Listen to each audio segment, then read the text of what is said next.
بسم اللہ الرحمن الرحیم نحمدہ ونصلی ونسلم علی رسولہ الکریم اما بعد۔ محترم ناظرین، تعلیمات دین کے چینل سے میں محمد عمیر کاشف آپ کی خدمت میں حاضر ہوں۔ آج ہم جس عنوان پر مختصر سی گفتگو کریں گے، اس عنوان کا تعلق عبادات کے ساتھ ہے۔ چونکہ دنیا میں ہمارے آنے کا مقصد ہی اللہ تعالیٰ کی عبادت ہے، خود قرآن کریم میں رب کائنات نے یہ بات ارشاد فرما دی ہے، وَمَا خَلَقْتُ الْجِنَّ وَالْإِنسَ إِلَّا لِيَعْبُدُونَ، کہ میں نے جنات اور انسانوں کو اس لیے پیدا کیا تاکہ وہ میری عبادت کریں۔ اب عبادت کے مختلف طریقے خود اللہ تعالیٰ نے اور خود نبی پاک صلی اللہ تعالیٰ علیہ وآلہ وسلم نے ہمیں بیان فرمائے ہیں۔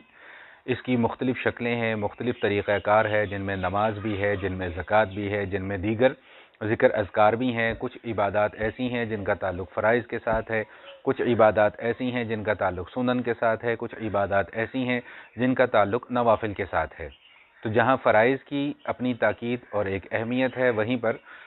سنن اور نوافل جو ہیں ان کی ادائیگی کا بھی اہتمام کرنے کی تاکید اور ترغیب دی گئی ہے۔ جیسا کہ میں نے عرض کیا کہ ہمارا آنے کا بنیادی مقصد ہی عبادت ہے،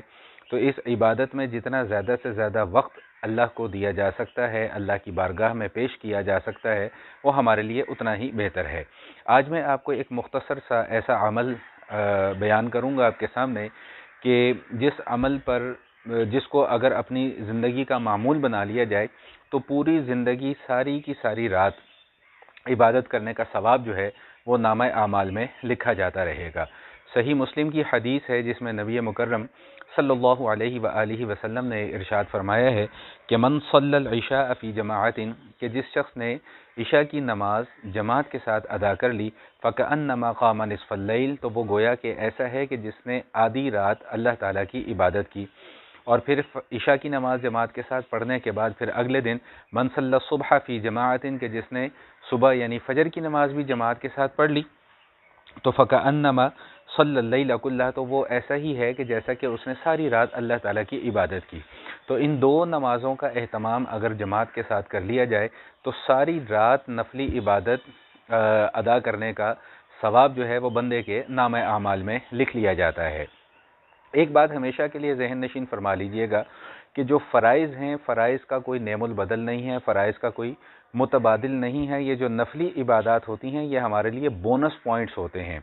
تو اگر کوئی شخص نوافل کی طرف توجہ کرتا ہے یا نفلی عبادات کا اہتمام کرتا ہے اور وہ فرائض سے پہلو تہی اختیار کرتا ہے تو پھر ان نفلی عبادات کے اندر بھی وہ اثر، وہ تاثیر، وہ ثواب جو ہے وہ باقی نہیں رہ جاتا۔ موطا امام مالک کی ایک حدیث آپ کے سامنے بیان کر دوں کہ حضرت عمر رضی اللہ تعالی عنہ نے، ایک صحابی ہیں سلمان بن ابی حسمہ رضی اللہ تعالی عنہ، ایک دن دیکھا کہ وہ فجر کی نماز میں موجود نہیں ہے۔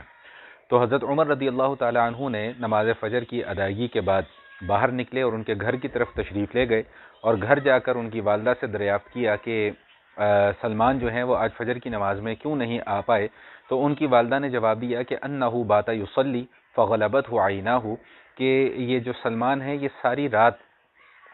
نماز میں مشغول رہے، یعنی نفلی نماز میں مشغول رہے، اور فجر کی ادائیگی کے لیے وہ اس لیے نہ آ سکے کہ ان کے اوپر نیند کا غلبہ ہو گیا، جس کی وجہ سے ان کی فجر کی جماعت جو ہے وہ رہ گئی۔ تو اس موقع پر سیدنا عمر رضی اللہ تعالی عنہ نے جو جملہ ارشاد فرمایا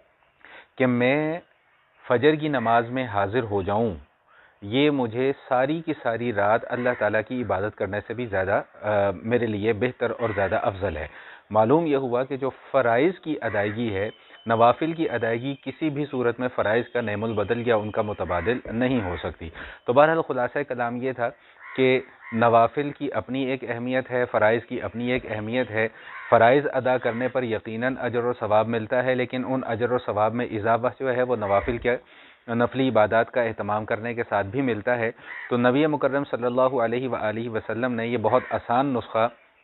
اور ایک بہترین عمل ہمارے لیے بیان فرما دیا کہ جو شخص عشاء کی نماز جماعت کے ساتھ ادا کر لے اور پھر صبح فجر کی نماز جماعت کے ساتھ ادا کر لے تو اس کے نامہ اعمال میں ساری کی ساری رات عبادت کرنے کا ثواب لکھ دیا جاتا ہے۔ اللہ تعالی ہم سب کو صحیح طریقے سے دین پر عمل کرنے کی توفیق عطا فرمائے۔ والسلام علیکم ورحمۃ اللہ وبرکاتہ۔